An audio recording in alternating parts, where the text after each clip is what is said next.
Hello, everyone. Welcome to Mob Tales with Big Jimmy. I don't know what episode this is. Who cares? But guess, check this out. We got Big Jimmy. He's here. About to go on another one of those rides. Hey, How you bro, doing, sir? I wouldn't have known this stuff if I really wasn't in the construction and restaurant business. But again, what I say it before I start every show. I tell the truth. What I'm telling you is experiences in my life. I'm not going against anybody. I don't hate anybody. It's just the truth. It's what I experienced, so I'm telling it whether they like it or not. But that is the truth. This is what went down. And a lot of these people have passed away, some of them. But, again, talking about this restaurant I did on Staten Island, and a lot of people that if they hear this and they are from Staten Island, they'll remember the restaurant, And again, at that time period, I was approached to do a lot of restaurants. I did maybe 50 restaurants on Staten Island. Maybe 30 in Brooklyn. I must have did about 12 in Manhattan. I don't know how many in Queens and Jersey. I forget. Queens was close to 30, and I did restaurants in Jersey, Pennsylvania. I mean, my God, man, that was a head trip, but that part of my life is gone. And in a way, I'm kind of glad, but Sammy's Steakhouse, a lot of people that do remember the place. It really was a beautiful place. And I wanted to make it feel alive. It had character. It had a lot of depth. A lot of guys that design restaurants say less is more.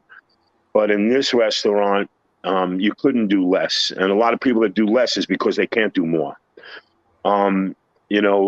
Again, as a theatrical restaurant designer, I got a call.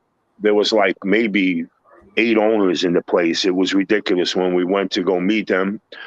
A gentleman, very, very nice man. I mean, this guy was a gentleman to me, and his name was Sal Sabella, very soft-spoken, very classy.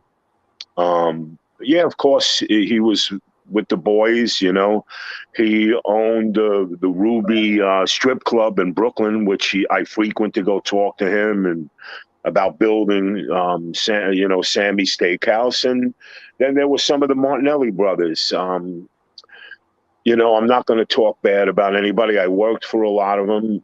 I built a restaurant for the Martinellis, and but these were who was involved in this. There were this one sanction and then another sanction, and they, Sal Sabella was the only guy who knew about the restaurant business because he's got friends, he's got connections like they all do. And he knew how to run a bar. He knew how to run a restaurant. The Martinellis were builders, and God bless them. They made a lot of money, if there is a God. But they made a lot of money in construction. They were smart guys. They all stuck together, and I got to take my hat off to them. But again, very well-connected people, But there was carnage with them because they didn't understand the restaurant business. And, when I first built the place, they asked me, Jimmy, what do you see this place doing? They thought I was full of shit. But to this day, no other restaurant on Staten Island ever did the volume of money. And I think their top week was $80,000. This is the same equivalent to restaurants in Manhattan. They did $80,000 a week. Wow. I said, Mook, the place, wait till I tell you the story of this place. Every single big wig, Aldo Electric, all these big companies, lawyers were going in, setting up accounts. Doctors were coming in with hospital people. I told them what to do, but I told them that I'll give them a year and a half. And you guys are going to wind up fighting, looking to sell a restaurant. You're going to wind up skimping on the food because instead of staying relatively strong with the restaurant, which is something I know a lot about. The restaurant, I built a lot of restaurants. I know how to cook. I know how to run the floor. I know how to flip wine. I know how to mix drinks. I know the bar. I can show you how to use any Posi touch system. But besides that, this place was... attest to that. And this place. I'm not bragging about it, Mook. It's just something I did, and I had the ability to do it. I don't think I'm better than anybody. It's just something I did. Mm-hmm. But Sammy's Steakhouse, man, I sculptured a tree in the middle with a wine barrel, and the bar was oval. And the bar business, I knew they needed to have a lot because there was a situation of money. Staten Island's a fickle place. You don't know from one swing to another how it goes. But here's where people lose it. And I used to get blamed, I design a restaurant that goes out of business in a couple of years. What does the design have to do with people running the place? So I took a lot of criticism from Sammy's Steakhouse, but then when it was done, it was beautiful. It was beautiful. How old were you when you did it, and like, how did you get the job? I was 32 years old, man. Oh, so you wasn't that young. That is young, but I was 32 years old. I was building restaurants when I was 18. My first restaurant was 17 years old, and it was a hair cutting place. And I cut a big scissors out of plywood. I didn't know anything. I was a young kid. I knew how to do this stucco finish, and I made this bar with wood, and I carved it. And at the time, in the 70s, this was like, holy shit, this is beautiful. Now it's, outdated, of course, but at the time it was awesome. So like you said, when you were doing the Tuscan spot, did you happen to see the mob activity going on during the building of Sammy's Steakhouse? Oh yeah, without a doubt. You had every swinging dick going in there saying, I can't wait for the place to open. This is going to be great, a great steakhouse. You would meet, they were all in there. There was a ton of them, What about in the building of it, in the making of it? Oh yeah, when we were building it, yeah, people wanted to see what was going on, And there was a couple of people that threatened me with the union and shit like that, but it was kind of resolved because the fellas that were running the place had the right connections, and that kind of ended real quick.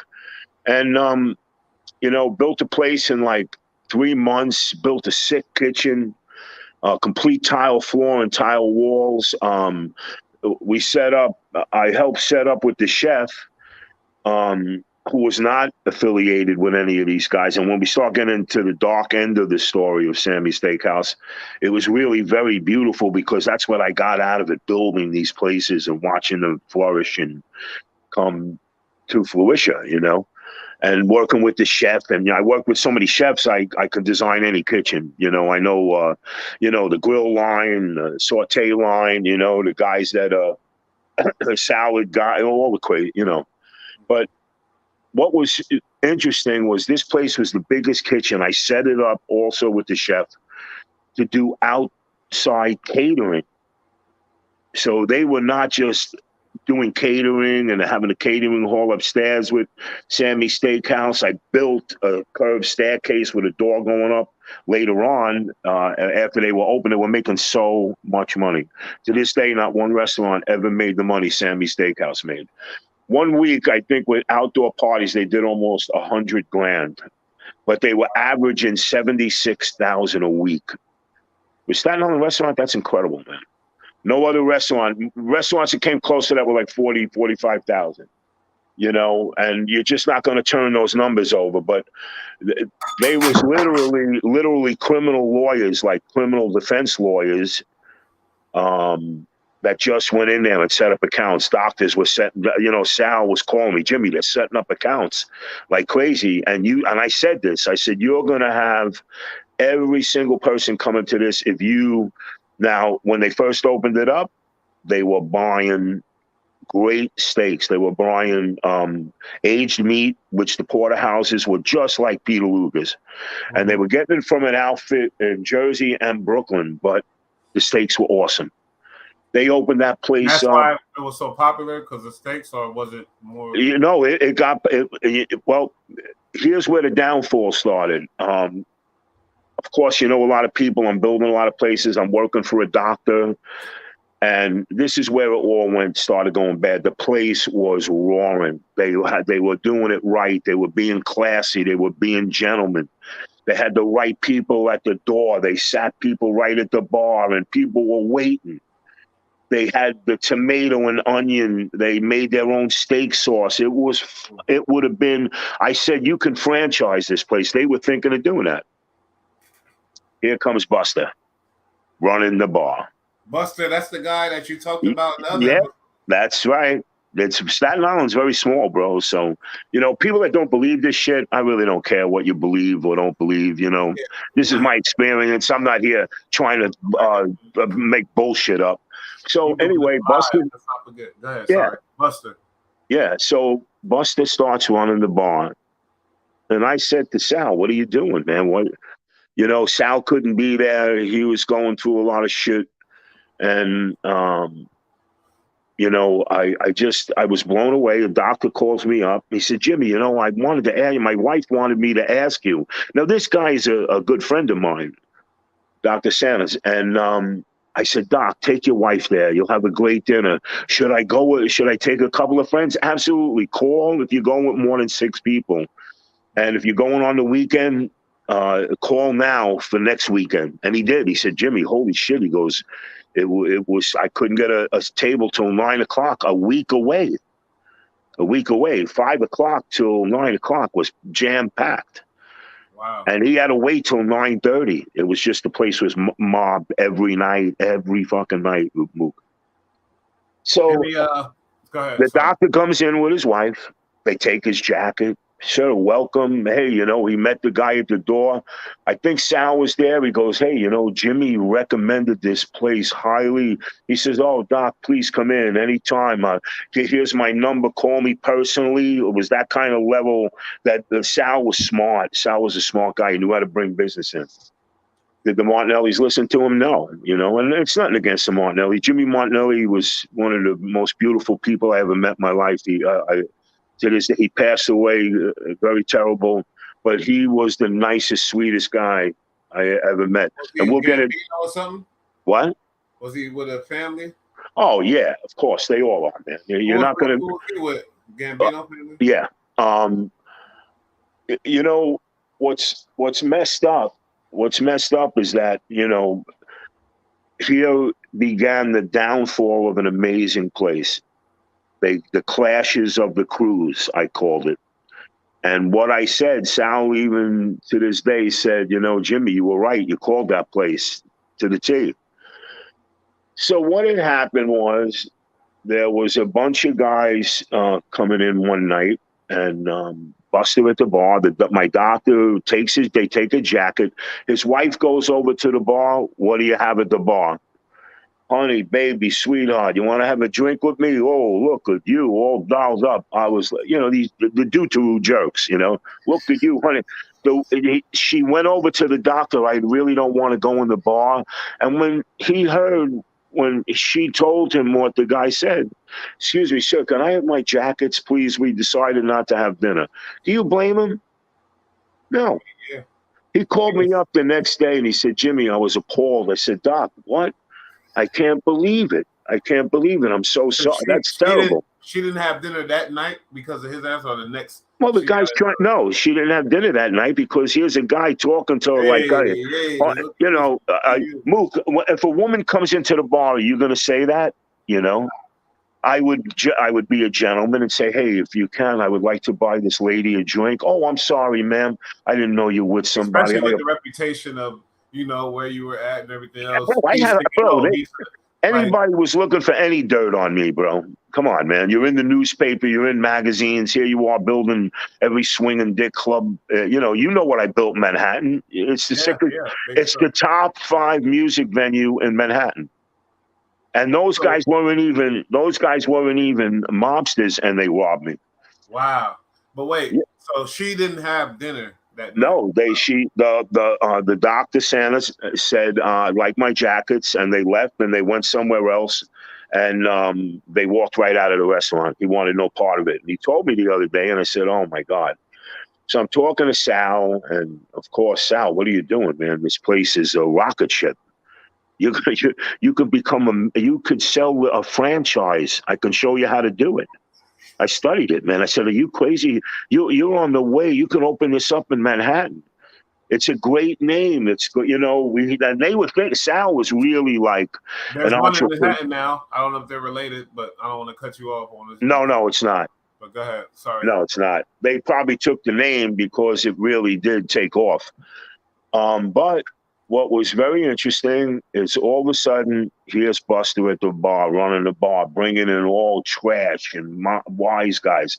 And then this is when the Martinellis, and I would say probably Bobby more than anybody. Bobby's a great guy, but, I don't care what anybody says.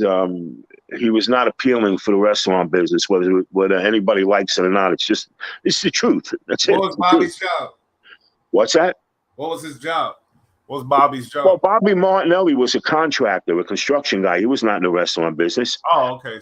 So they set up an agreement between their crews and the people and said, look, come in anytime, bring who you want, you own the place, but don't come on a weekend.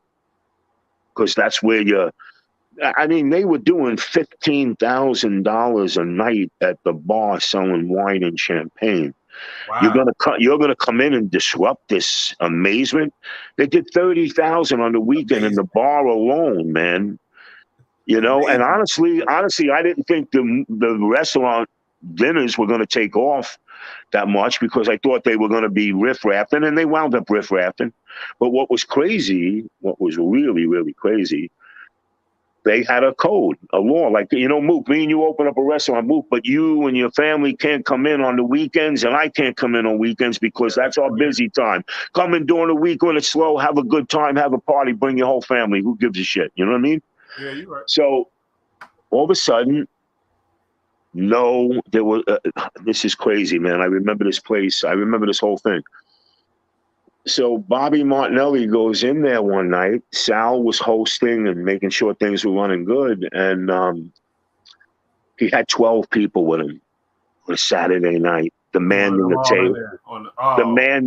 Waiting for dinner, demanding a table. Sal's trying to tell him, Bobby, come on, man. We already said you can't come in on a weekend. Fuck this. I'll come in. This is my place. You know what I'm saying? Next minute, there's a brawl in this amazing establishment. The owners are fighting at the front door. What kind of brawl? How fist fighting, pushing, shoving. This guy's coming from that bar. Hey, that's my buddy. Hey, you don't touch my friend. Next minute, there's a war. The idiots going, you're making a war here. You're making a war here. What a bunch of fucking idiots. Did people get knocked out or what? Did people get hit? Yeah, bro. There was glasses. It was bad. They were arguing where the arguing and the fighting was so bad that people got up and left. They didn't want to stay, finish their dinner. And of course, they're not, a lot of people walked out not paying. It was crazy. That was the beginning of the end. It became a complete mob place. They were bringing in a music guy that they all sing like Frank Sinatra, start spreading on the, and everybody loved that. I love that fucking song. This is what they, this is what we're coming down to. When it became a mob place, did the numbers go down? The money went down? They went down less than half.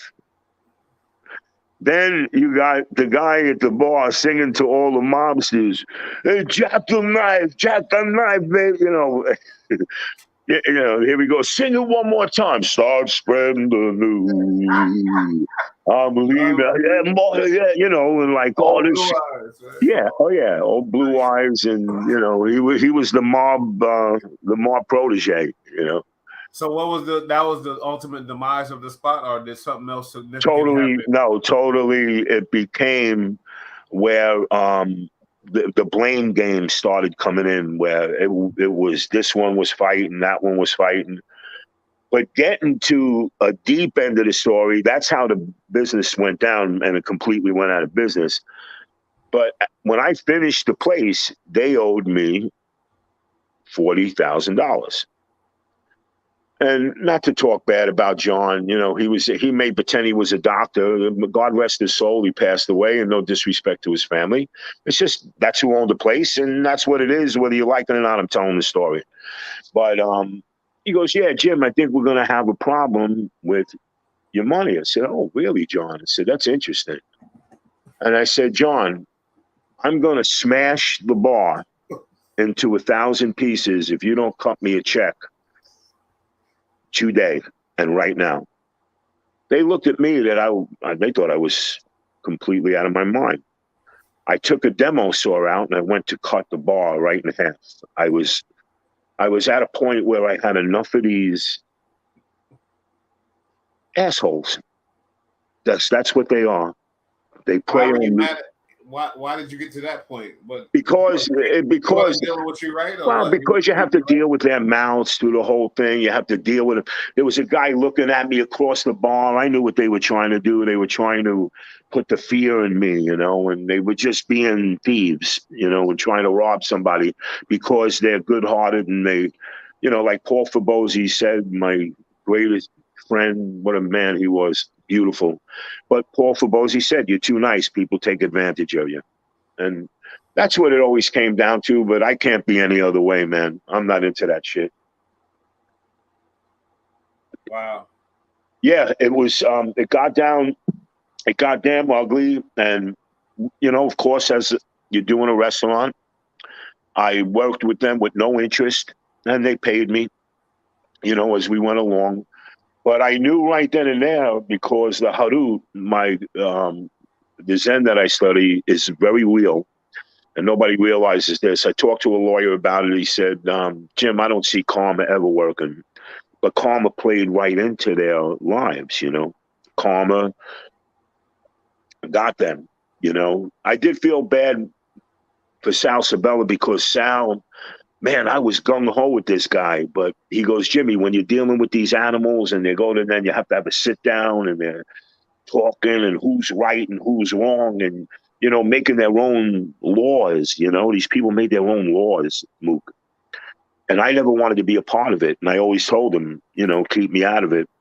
I'm a working man. If we do bring somebody into the picture, I said it's going to be a heavyweight. And I'm going to tell you right now that they're going to find me right because I did the work and I'm a working man. I'm not in your business. And I wasn't. I never was. And I never will be. I don't ever wanted to, We'll get into a story about a real puke, Nunez. And I'll tell you about this guy. He's lucky. He's very lucky, but that's another chapter. But Sammy's Steakhouse became a disaster because of mob nonsense and fighting and this crew. And now we're going to sit down. And next minute they thought they were on top of the world. They started buying cryovac steaks because they were half the price. They had steaks stacked up and pre-cooked, and somebody would walk by, and there'd be a couple of doo-doo-doos talking to the chef, and they would turn around and say, why don't you mind your own business? Imagine telling somebody that. Maybe not even have a broader explanation of why the steaks were stacked like that, because they're cryovac steaks and they blanched them. If you know anything, you know what blanching means, Mook? Yeah, they boil them a little. They put them in. Yeah, right. They cook, right. So they were blanched. I'm sorry. I'm not saying that you didn't. I was just, if you didn't, a lot of people don't. But they blanched all the steaks and left them pre-cooked. What happens is they dry out.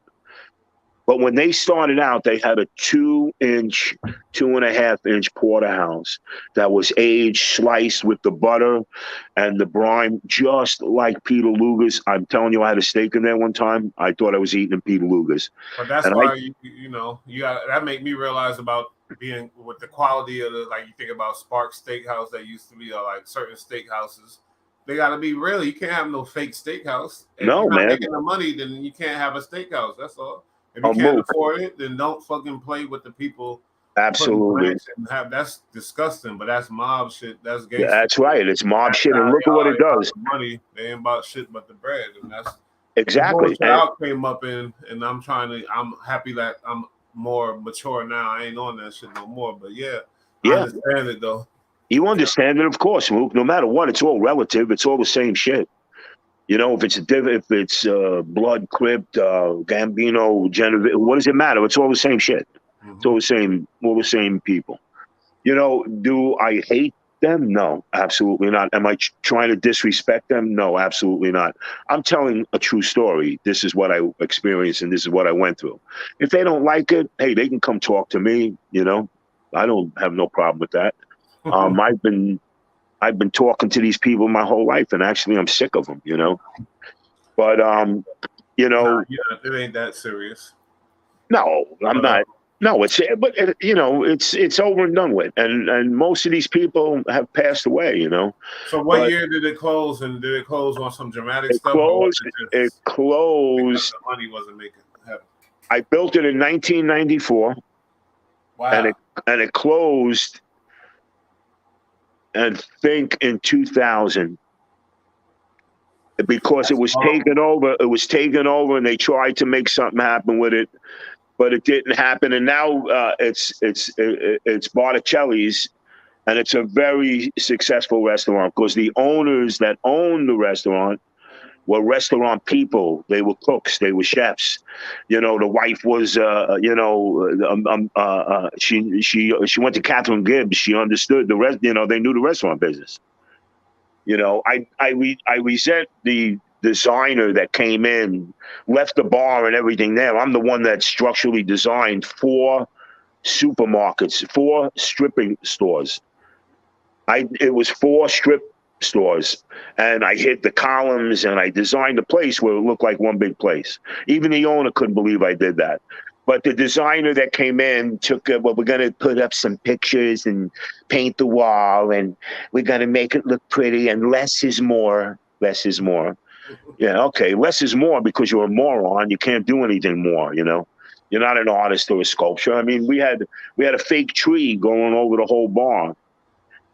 You know what's so sad? I don't even have pictures of Sammy's Steakhouse. That's horrible. That is I bad. got rid of my storage, and you know, I made a mistake. I should have looked for all the pictures of the old places, but I might have them. I might have them. I might have one. I don't know. I have to look. But Sammy's Steakhouse was it was the most successful restaurant I ever built Mhm. on Staten So, Island. so Without a doubt, the most successful. But again, it was destroyed by stupid people, you know. so that's But the biggest thing that happened there, though. Basically, that brawl. no, With it happened with the infiltration. The doctors and lawyers weren't going anymore, and they weren't they weren't having it as an account and taking clients there. And there was some of the major, biggest insurance companies coming from Brooklyn and coming from Manhattan to go to Sammy's Steakhouse. That's how popular it was. It was crazy, Luke. But here's another situation where the mob ruins everything, you know, and that's why they're in legitimate businesses now. You know, they're in legitimate business. They're not doing street shit anymore. but but they really ruin everything, or did they do what they wanted to do to get where they're at? As far as they got money now, they're all in legitimate business. A lot of people they sacrificed from them, went to prison or got killed, Of but course, the whole idea of them, I think, is still out there, and they in all kind of legitimate businesses, and they of still moving. course, man. They had legitimate business back there, but they were doing a lot of street stuff, you know, Mook. And that's why I always, if you ever read about the history of the Gambino crime family, you would read, you know, I mean, was Paul Castellano greedy? I'm sure he was because he was pissing everybody off and because of his greed. But you know, no excuse for what Gotti did. That was horrendous. Mhm. Nobody deserves. I don't care who you are, what you do, but that was bad. What happened? But you know what? He didn't want drugs, and he wanted to legitimize the businesses. He wanted to, you know, set up a tempest. But when you're a street thug, you want to be a street thug. You don't want to be, I don't, fuck that business shit. Fuck this. I want to gamble and I want to be a fool, you know? And that's what happened. Remarkably, this amazing restaurant was ruined because of the foolishness of these people. Me, you know, they become that malignant, narcissistic loons, and they start, you know, going to a restaurant when you're opening it, and you have an agreement not to go on a weekend, so you can power up your volume, you know, and keep the table for paying customers. You don't go in and demand and know that you're wrong. You know, you just don't do that. But the place became really, there was stabbings there. There was people they were shooting people outside the parking lot and waiting and then taking off. It became dreadful, man. Beautiful, classy place turned to crap, you know. And Wow. yeah, that restaurant bothered me more than any other restaurant I built, because it was so hard to lay it out, because I had 4 stores and I had columns going through the whole stores. How do I hide these columns, and how do I make it look like it's not 4 stores? That was the challenge of the restaurant. Restaurant was beautiful. It was an old contemporary type of feeling, you know, and the murals were very faded out. They were whitewashed with a yellow tail, orange paint, and then there was green moss painted over it. They had beautiful wood panels, and the bar was beautiful. That sounds nice. Wow. Yeah, it was a sculpture tree with a big barrel in the middle, and they were doing everything right, man. They were doing everything right. And of course, what happens is after the place closed down, yeah, you see, closed down. Sammy's Steakhouse only lasted like 3 years, really, or 4 years. It really didn't last that long, honestly. It was taken over and it was trying to run, but it was run down by that. You know, it was more of a bar place. Yeah, it So was yeah. stupid. You had people hanging out where the steaks were standing, out in the open, not even in a glass case, pre-cooked, blanched steaks. And meanwhile, they were bringing out fresh porterhouses, broiling them, and then putting them in a speed broiler to finish them off and make them crispy on the top. And they did it right, man. That's bad. We were actually doing the cooking up on top and all the prepping in the bottom. We had an upright skillet that we were making the sauces with, and the chef was agreeing with me.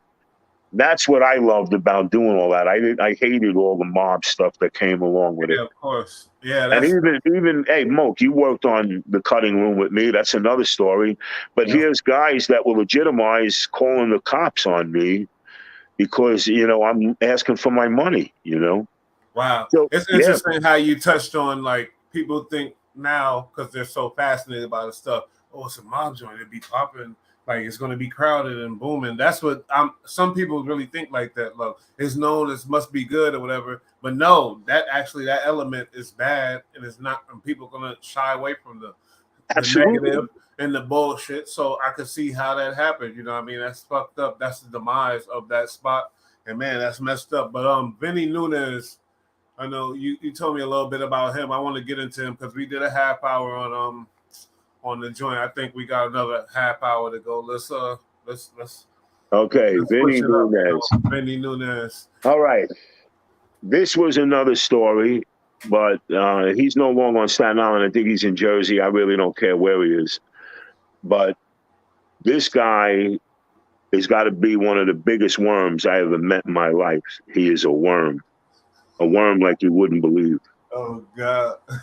Um, Tales. he looked at my daughter.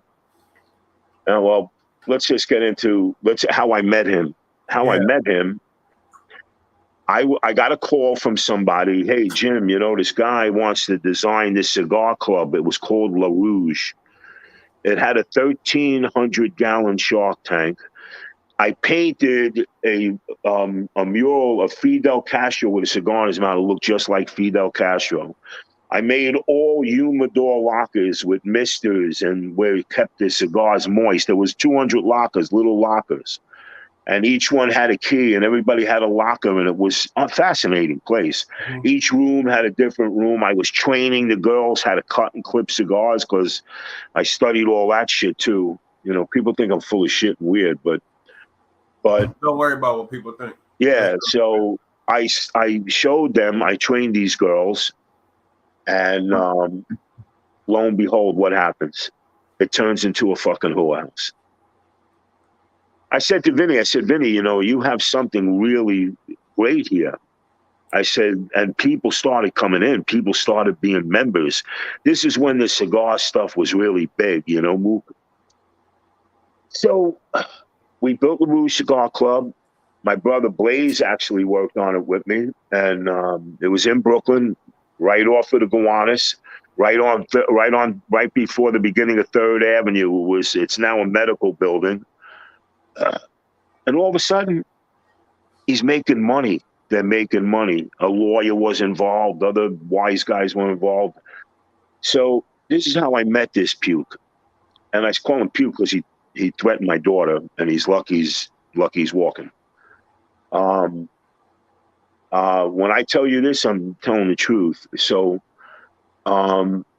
he started having girls go in the fish tank. He had exotic sharks that he paid thousands of dollars for. The sharks are dying. I said, well, you can't contaminate the water with, you just can't do it. You're not turning the salt over and oxygenating enough. And all the sharks died. The tank was a waste. They started going downhill. He opened it up and he just had friends down there, and then they were having private hula parties. It was disgusting. I mean, I was in and out, but all of a sudden he said, hey, I did another place for him that was called the Gin. I sculptured a DJ's booth with a head of a gin with horns that came up and eyes that lit up. It was sick. That was a club. It was like a big cave.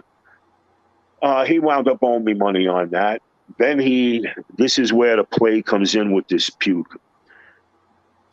I befriended a couple of people. These are guys that were with Nicky Corazzo, who was the head of the Gambino crime family. I met him, gentleman, never said a word to me. He was completely very nice. There was a lot of people involved. But Vinny Nunes asked me to lie to these guys and say that it cost this and that to build a club. Of course, they were behind him. And he goes, well, Jim, and I wouldn't lie to him. I didn't say none. So he goes, what the hell are you doing? You made me look bad. I said, I didn't make you look bad. You made yourself look bad. I'm not fucking stupid. I'm not lying to nobody. I said, okay. When he asked you, you didn't say no. You didn't say nothing. I didn't say shit. I didn't say nothing. I just looked at him. So one day he opens up a fish store because that's what they do. I'm going to do this. I'm going to do that. This is going to go. This is going to be amazing. The Sheffield insurance loan guy. Was he a bad dude? Yeah, he was. When he has a gun in his hand, of course, anybody's bad. So what does this puke do? I go to his fish store. He asks me, hey, Jim, would you help me? So I want to be a gentleman. I want to be congenial. I am a businessman. No matter what, I get the short end of the stick no matter what I do. So I went there and I'm holding my daughter's hand. My daughter is 6 years old. And he looks at my daughter and he goes, well, Jim, you got to call. You don't cough up nothing. No, well, I'm not going to cough up anything, Vin. He looks at my daughter and he goes, maybe I'll grab your kids, and points at my daughter. Now, I had a decision to make. Knowing who I am, I knew I would have to explain it because he is with these foul creatures. And I didn't feel like getting into that motive because I didn't want to have a problem because I thought of my kids. But I almost took every one of those fish tanks and threw it over his head and smashed it over his head. And I was ready to scalp him with the glass. My Indian blood was ready to scalp his ass. You threatened my daughter. But then again, my intelligence kicked in, thank God. And I said, hey, Jim, he crossed the line because you don't do that. You don't bring family or you don't do this. Nobody does. So it wound up, of course, I was going through a divorce. I'm sorry, my daughter was 8 years old, not 6. I'm sorry. That was another situation. So 2002, I'm building Pazzo Restaurant. And Pazzo Restaurant was in Brooklyn, a really, really famous place, did very, very well. And there's a diner next door. And all of a sudden, this guy, Sal, nice guy, I never disrespected him, spoke to me like a gentleman. But I walked right by him, Mook, and here's where my intelligence came in. I made him see me, but I walked right by him. I ordered breakfast. I'm waiting for everybody to come in, and we're starting to build the Pazzo Restaurant. which was right down the street from where I built Zio's. That's another one. We got to talk about Zio's. So yeah, bro, Moke, you saw it. It's not like I'm lying about this shit. I built these restaurants. You know, I got magazines to prove it. But all of a sudden, the guy Sal walks up to me, and he sits there and he looks at me and he goes, Jim, I was sitting in the corner. You didn't see me? And I went, yes, Sal, I did see you. Sorry I didn't stop. Don't mean to disrespect you at all. I'm not that kind of person. But I have a situation with you and your whole plan. And he goes, well, what do you mean? What are you talking about? I said, well, I'm going to ask you again a little scenario, and I want you to tell me what you think and what would you do. So I said, Sal, somebody looks at your daughter, points his finger at him, said, maybe I'll grab your kids. He goes, there's no talking. The guy's dead. He's gone. I fucking kill the motherfucker. I said, really? I'll kill him that much.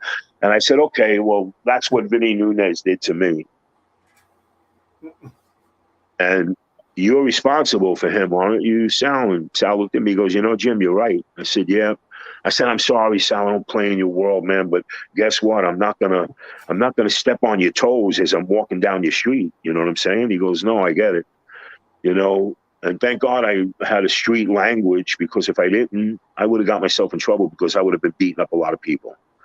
Because I'm a complete ninja. I wanted to get my poison frog juice out, my darts. I was ready to cover my camouflage, my whole body, and climb on the walls like Spider-Man. Yes, I could do it. I'm glad you didn't do none of that.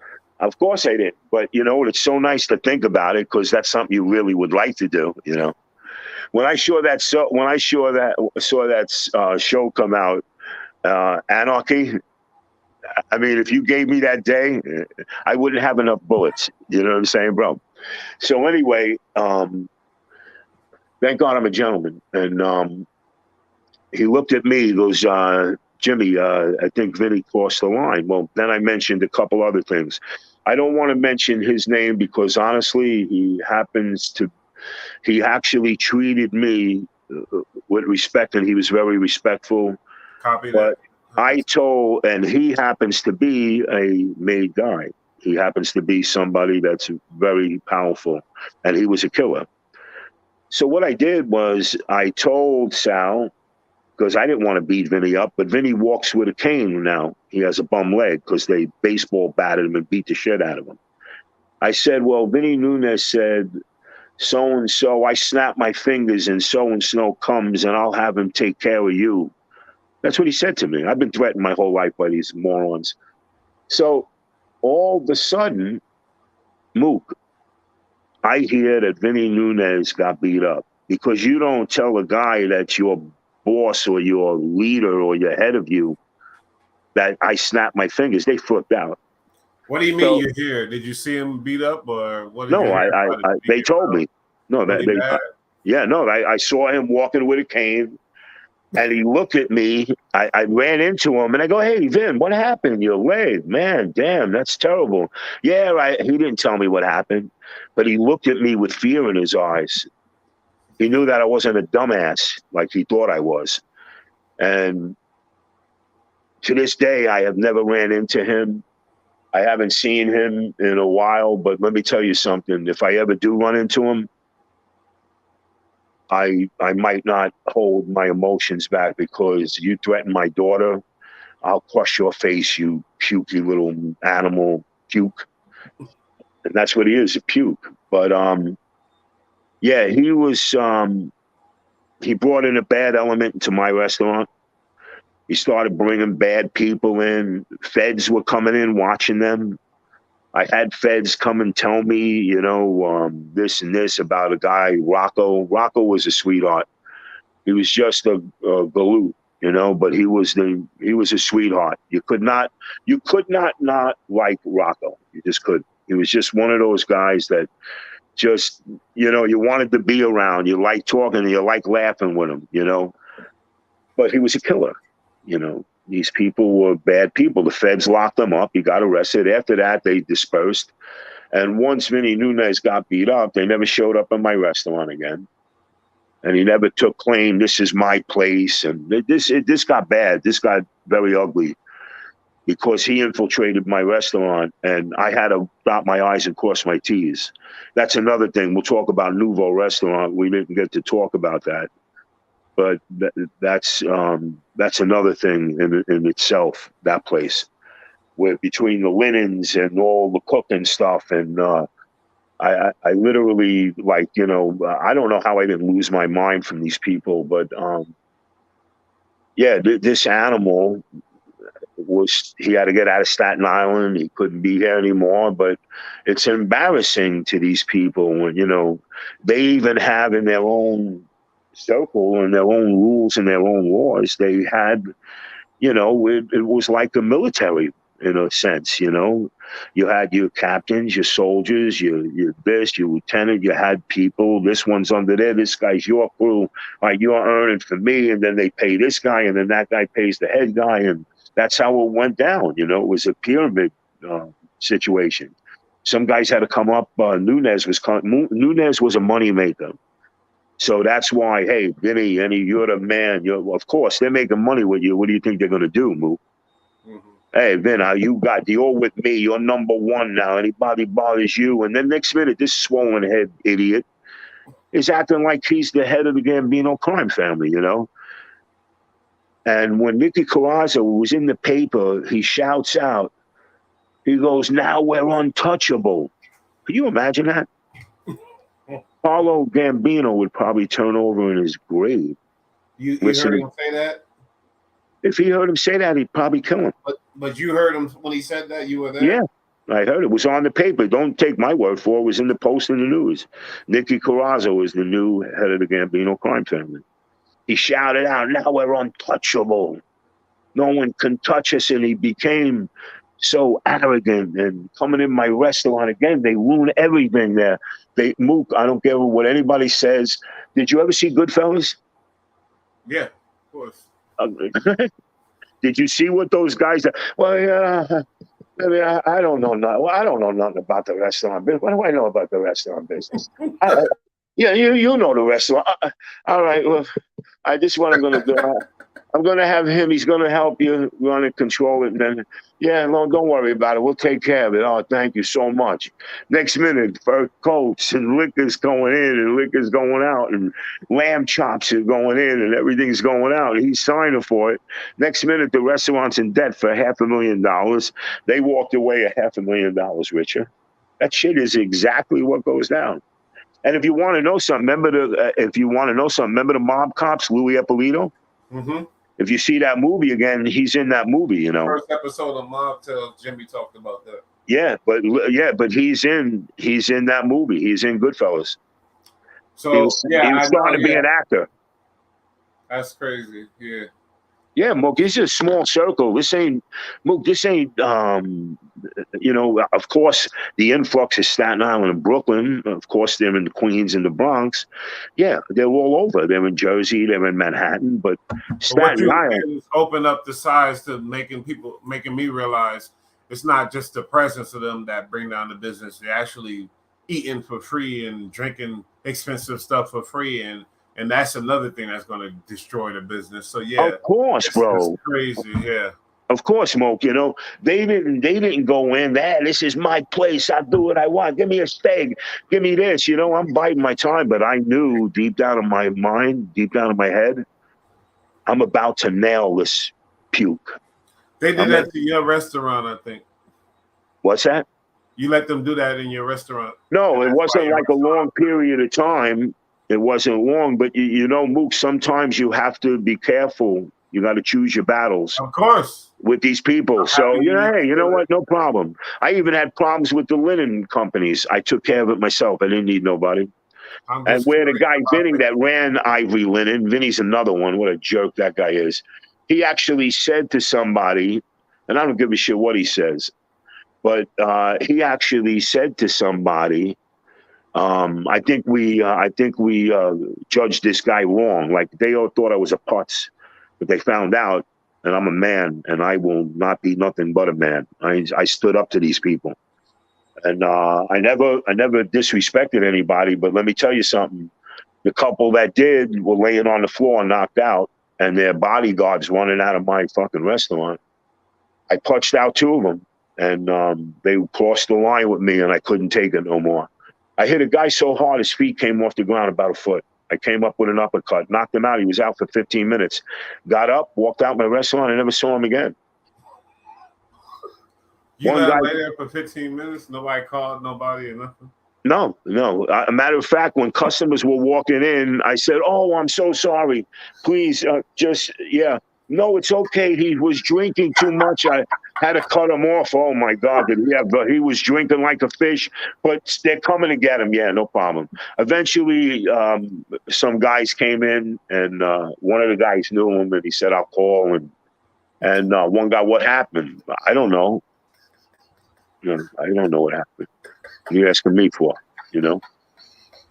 But the two jerks that left him there got beat up. They got beaten up.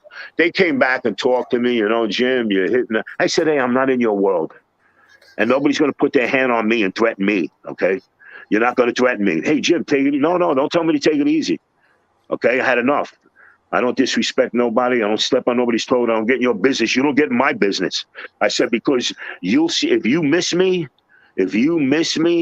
I'm coming for you." They thought I was crazy, but I wasn't. It was an act, Of course, everybody's a little crazy, but you are crazy. Hey, Mook, I'm an artist. What can I tell you, But I was creative enough. I'm not even an actor, but I should have won an Oscar for that one, man, I don't know, man. It's just, it blows me away. And now, here's a guy that if you really had a half a brain, could have probably made more money and did the right thing and do his foolishness, but do it at a moderate, a moderate way, they would make money, but they ruined it for themselves, Remember we discussed about, when I said the Whitey syndrome about the government jobs and how you have to be a minority to get these jobs. Mook, I never had a chance to get these jobs. You know why? Because the mob controlled construction. And the government got together with the state and city ordinance, and they came up with the idea that you could no longer file or get the job. There was payoffs. I was supposed to do the Easy Pass building when I built the ICP building. Why didn't I got the ICP building because Paul's a personal friend of mine, and I was there for him. But as soon as when the Easy Pass guy said, when they built it on Bay Street, he said, "Jimmy, I want you to come build my building. I watched you build this building, 40,000 square foot building I built, 40,000 square feet. I didn't get the job. A mobster got the job. A mobster built the Easy Pass because he paid him off. He told him this. He threatened them or whatever they did. So when your sister asked me, "Jimmy, were you upset that, that became a minority can only file these jobs?" I said, absolutely not. I was elated. You know why? My friend Jared got a great 2 schools. He got 2 schools, $3.5 million job. I helped him do the estimate. He was nervous. I said to him, "This is a black friend of mine that never had a chance, and I trained him for 5 years. He worked for me. He was one of the best workers I ever had. He was a great guy. He has 3 beautiful kids. He has a beautiful wife. He's a great family man. He now owns 2 houses. He lives in Queens, and he has a house now in Barnegat, in Jersey, and he has a summer home. But he tried to give me money, and I refused to take it. But that's where I was happy, because they kicked the mob right out of that and gave the opportunity to other people to do these jobs. So, I wasn't upset about it at all, because I knew they were out of it. Of course, the mob still controls a lot of Manhattan, and they now bring their wives in and all this crap, but it was played out. A lot of guys that were on the paper never changed their platform over, and they got denied the job. So it really made me very happy, yes, because a lot of these guys now, Jared now, and all these people have an opportunity to do this work, What I didn't like was they gave $48 million contract to school rehabilitation to an Indian company, all Indians, and they just came here. And my friend Jared tried to file for it. I showed him how to do the, require the paperwork. I told him what to file, and I said, don't do it yourself. Have a lawyer do it. And that's what he did. But he didn't have a chance. They gave it right to this Indian company. Nothing against Indians, I studied Indian karate my whole life. Thank you. But Mook, I was happy. I was glad because people had the opportunity. Yeah, I hear you. And yes, I hear they still do control a lot of stuff, but we can't be mad at no organization and nothing, because you know what, America was built on this type of. It's just how the world goes. You got to get, if you want to be in control of something, like get dirty. I don't care to be in control. Nothing but what I create. Nothing but what I bring to the table. But I'm just saying, like, if we're gonna talk about them, we got a whole lot of other people to talk about that's controlling this country. But this was a great episode. Yeah, Mook, without a doubt. But we are talking about mobsters, and we are talking about people that have infiltrated companies, concrete companies, construction companies. They go after small guys and they take a piece of their action. You have a problem, they do get it taken care of. I've experienced it. I've witnessed it. I've seen it. And yeah, it's pretty bad, man.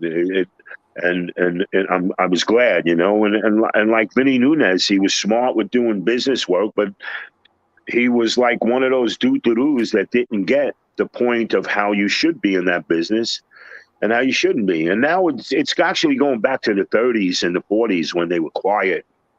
They didn't do a lot of crazy things, But everybody thinks things are bad now. I said, imagine in the 40s and the 50s, a car's coming by and next minute you're getting riddled with machine gun bullets. And, I'm trying to tell, it's bad now. I said, you don't know what bad is, I'm like, you're telling me it's worse than when Al Capone and all these mobsters were in Manhattan shooting. Okay, so it was crazy. Man. You're walking down the street with your wife. Hey, honey, next minute, give me a break, man. They have no idea. The 60s were horrible, man. The 60s were horrible. The 70s, New York was so dangerous. It was so bad. I'm like, you people have no clue. You have no clue.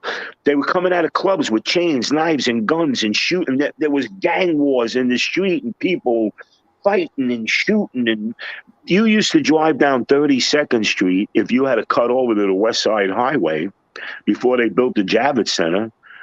There was maybe 500 prostitutes, 500, all in the street with their asses hanging out. What? Yeah. Things are much worse now, Yeah, things are better. Ending thoughts. This was a great episode. And the ending words from Big Jimmy. Pause. Hey, it was really nice talking with you again, Mook, and doing this, man. Got a lot more. I got a lot more stories, man. Oh my God. Well, I think back of what I survived in my life, and I wonder how I survived it.